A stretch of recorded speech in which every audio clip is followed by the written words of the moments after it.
अस्सलाम वालेकुम dear traders. आज हम गोल्ड में टेक्निकल एनालिसिस करेंगे। हम देखेंगे कि 12 मई के बाद मार्केट में हमें क्या सेटअप मिलते हैं जिसकी बेस पे हम ट्रेड करते हैं। लास्ट 2 वीक में मार्केट का क्रैश होना और उससे पिछले वीक में मार्केट की बहुत बुरी क्रैश का साइन देना, उसके बावजूद कैंसिलेशन करना। अभी क्या साइन मिलता है, क्या मार्केट ने डबल टॉप किया है, क्या नहीं किया। मैं लास्ट लाइव स्ट्रीम में बैठा हुआ था, मेरे कुछ एसएल हिट हुए थे जिसकी बुनियाद पे मेरा लॉस हुआ था। लेकिन अब वो देखें कि जैसे ही टेक्निकल एनालिसिस की बेस पे, क्योंकि मेरा अकाउंट थोड़ा सा डाउन हो गया था, मुझे जैसे ही मार्केट मौका देती गई उसके साथ बैठता गया। अच्छा, ये M30 M15 में आपको बड़ा क्लियर नज़र आएगा कि सम टाइम आपको मार्केट मौका दे रही होती है लेकिन वैसा कर नहीं रही होती। लेकिन जब सच में करने आती है ना, आपके सामने है कि जैसे ही ये ट्रेंड लाइन ब्रेक हुई तो मुझे यहाँ पर तकरीबन 100 पिप का टारगेट मिल गया। अगेन मुझे यहाँ पर एक ब्रेकआउट मिला, ब्रेकआउट की बेस, क्योंकि ये सिर्फ एनालिसिस अभी तो करने हैं ना, ये आपको प्रॉपर लेवल के ब्रेकआउट के बाद की ट्रेड्स बता रहा हूँ कि इसमें की कैसे की जाती हैं।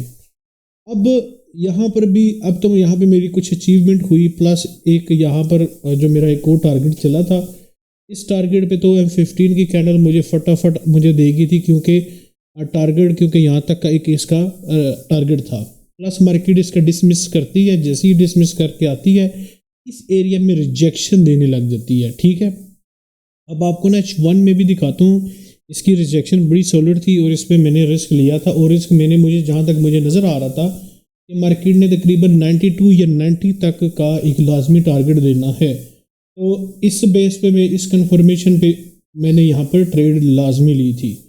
उसके बाद मैंने मार्केट को नहीं देखा, मार्केट की क्या सूरत हाल हुई, कैसे हुई, ये एक थोड़ा सा, क्योंकि ये फ्राइडे चल गया था, फ्राइडे में मार्केट साइड वे में जा रही थी और प्रॉपर साइड वे में इस तरह की थी कि वो rally plus range, rally plus range कर रही थी।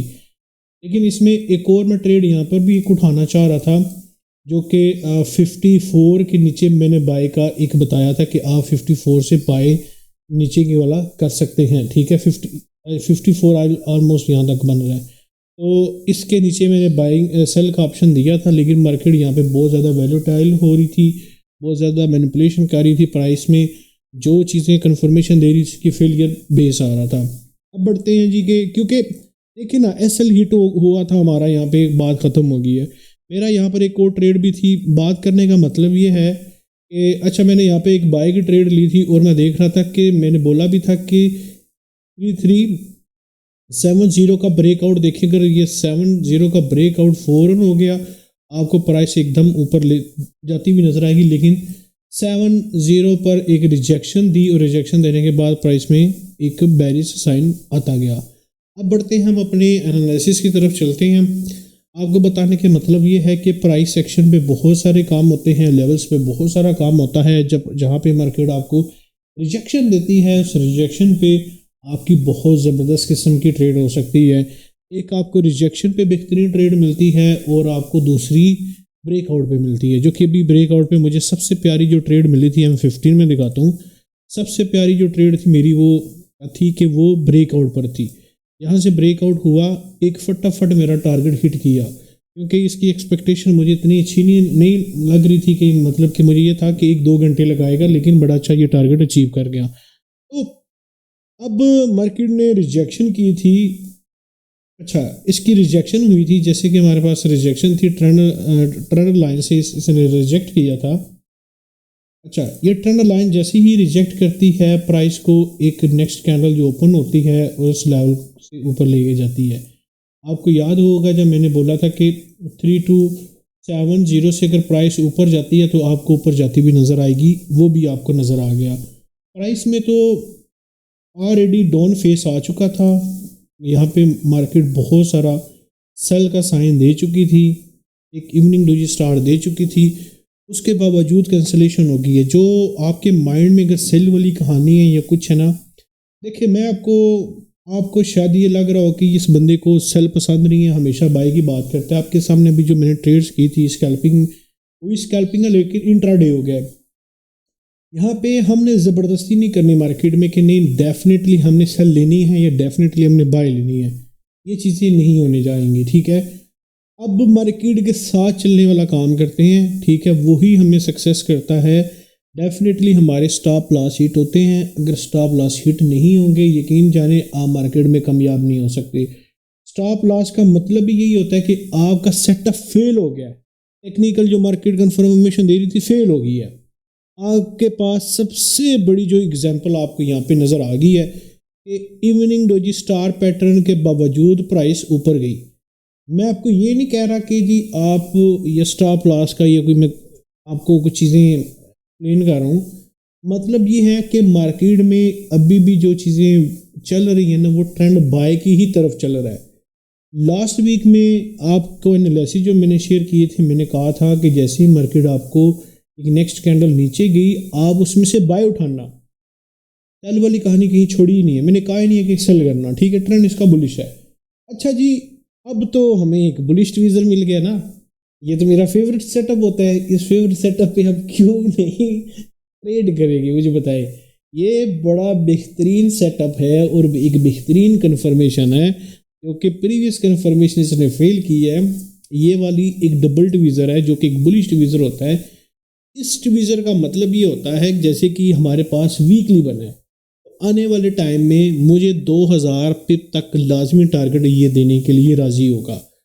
अब evening doji star pattern fail हुआ है, अब ये ट्वीजर भी फेल हो सकता है, लेकिन ट्वीजर की एक बेस बनी है जो कि इसने एक नया जोन बनाया था, सपोर्ट एरिया। अब आप कहेंगे कि रेसिस्टेंस लेवल पे इसने ट्वीजर बनाया, तो ये तो यहाँ पे अक्सर मार्केट सेल होती है, या यहाँ पे टेक्निकली कोई उस तरह की चीज़ें एविडेंस नहीं है कि हम कैसे करें।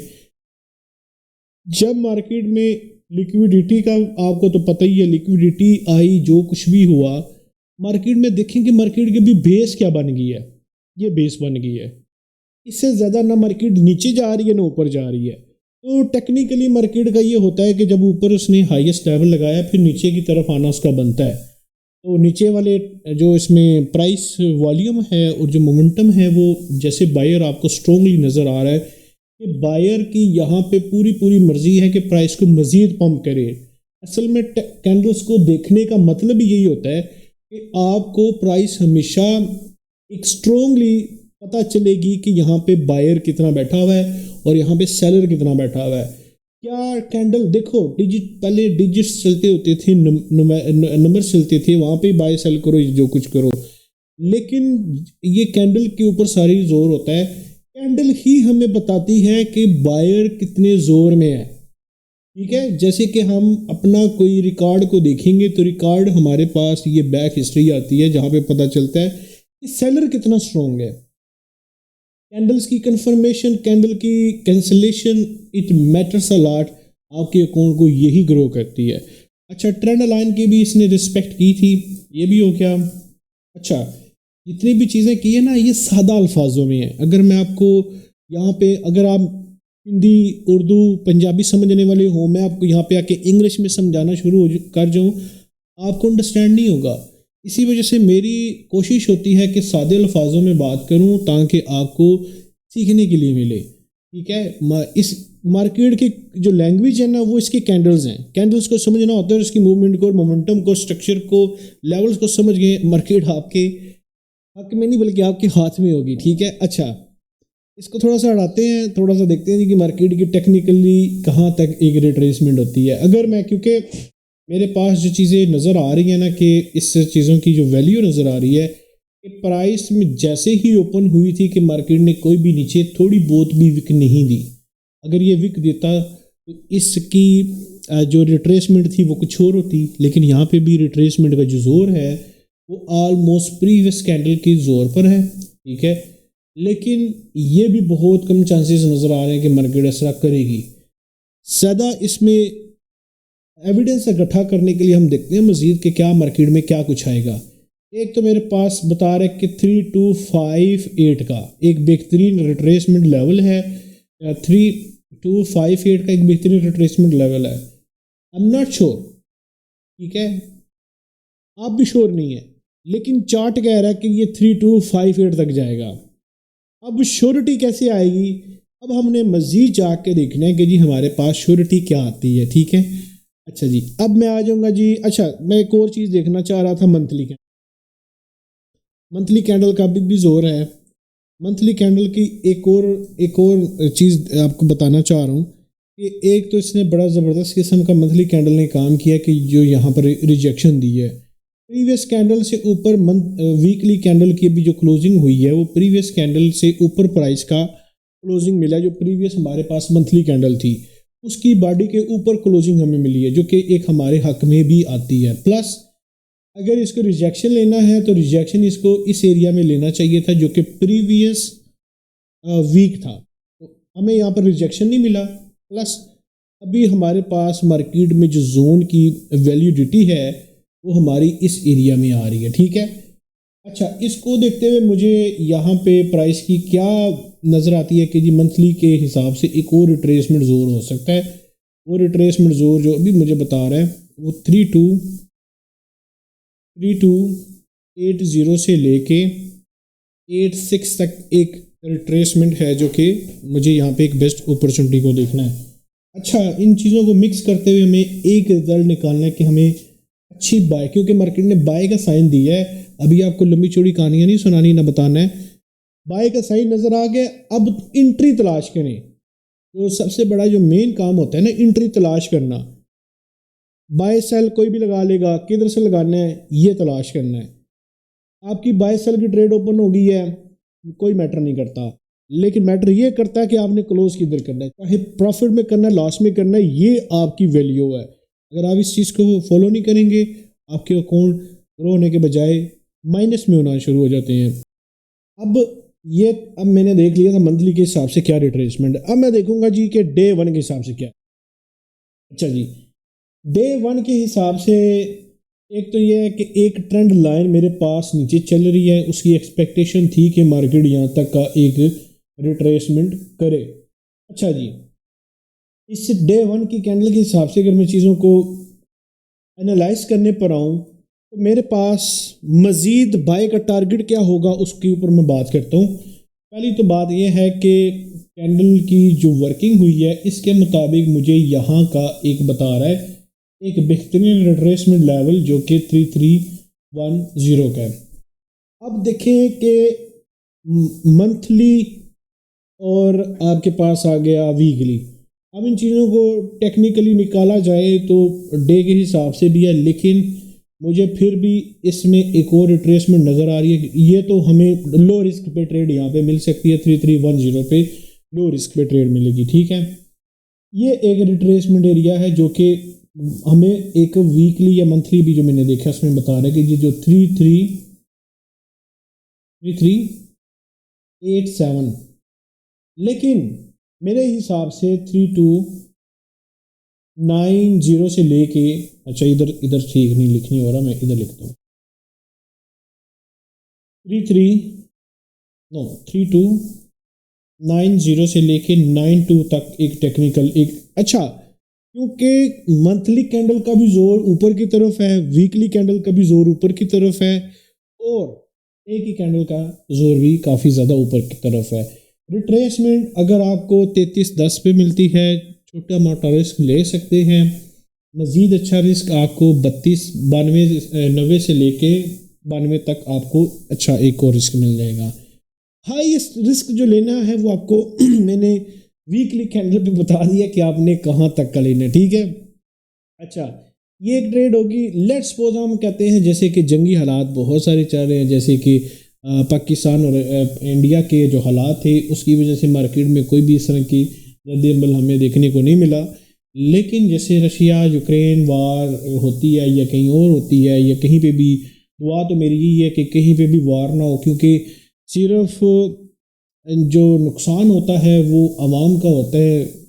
जो जंग छेड़ रहे होते हैं या जो जंग का ऐलान कर रहे होते हैं उनका कभी भी नुकसान नहीं होता। इस वजह से मेरी दुआ यही है कि ना हो। लेकिन इन केस में बात कर रहा हूँ कि अगर वाओ, इसमें एक रिजेक्शन भी बड़ी ज़बरदस्त मिली है H4 में, लेकिन आपको सिर्फ रिजेक्शन ना देखें, एक हैम्बर भी देखें, प्लस एक इसकी वर्किंग है, एक मॉर्निंग डोजी स्टार पैटर्न का एक अच्छा सेटअप नहीं है लेकिन ठीक है। यहाँ पे भी एक रिजेक्शन जोन बनता है, एक जोन है, लेकिन ये तो आपको रिट्रेसमेंट मैंने बताई है, लेकिन अगर आपको मार्केट एक हाईएस्ट वॉल्यूम पे मिले, आपने नेक्स्ट क्या करना है? अगर मार्केट आपको मौका नहीं देती, 3350 के बाद आपको मार्केट आपको एक बाइंग का प्रेशर दिखती भी नज़र आएगी, दिखाती भी नज़र आएगी। अच्छा, नेक्स्ट इसका 334, इसका नेक्स्ट जो लेवल है ना, लेवल लास्ट टाइम मैंने आपको एक ट्रेड अनाउंस की थी और मैंने बताया था कि जब मार्केट ने 34 को ब्रेकआउट करना है तो इसमें इसके बाद एक इसका लेवल आएगा जो कि 3410 का, 3410 के बाद आपने 25 तक बैठना है यहाँ, लेकिन यहाँ पे एक रिजेक्शन आ गई।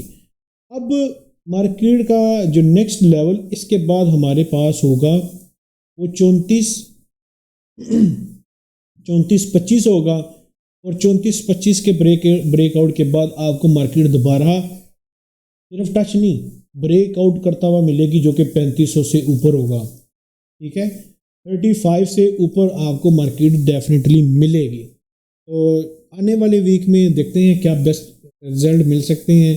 दुआ में याद रखिए, अगर अभी तक आपने मेरे चैनल को सब्सक्राइब नहीं किया, सब्सक्राइब करें, अपने दोस्तों को भी शेयर करें ताकि उनको भी बहुत सारे टेक्निकल लेवल्स के ऊपर, कैंडल्स के ऊपर, कैंसिलेशन, जो मेन चीज़ है कैंसिलेशन के ऊपर भी आपको फ़ायदा उठाने की कोशिश करना चाहिए, वो भी उनको मिले। अगर कोई सेल में बैठा हुआ है, बाय में बैठा हुआ है, इस वीडियो आप सबके लिए बहुत ज़्यादा इफेक्टिव होगी। अगर अभी तक अगर आप मेरे चैनल में, अगर ग्रुप में मेरे ऐड नहीं हुए, आप मेरे ग्रुप में भी फ्री ऑफ कॉस्ट मेरे साथ ऐड होके लाइव ट्रेड करके बहुत सारा प्रॉफिट जनरेट कर सकते हैं, प्लस बहुत सारे बेनिफिट आप मुझसे हासिल कर सकते हैं जो कि आपके रियल अकाउंट में आपके पास आएंगे। दुआ में याद रखिएगा, मिलते हैं नेक्स्ट टाइम, बाय बाय, अल्लाह हाफिज़।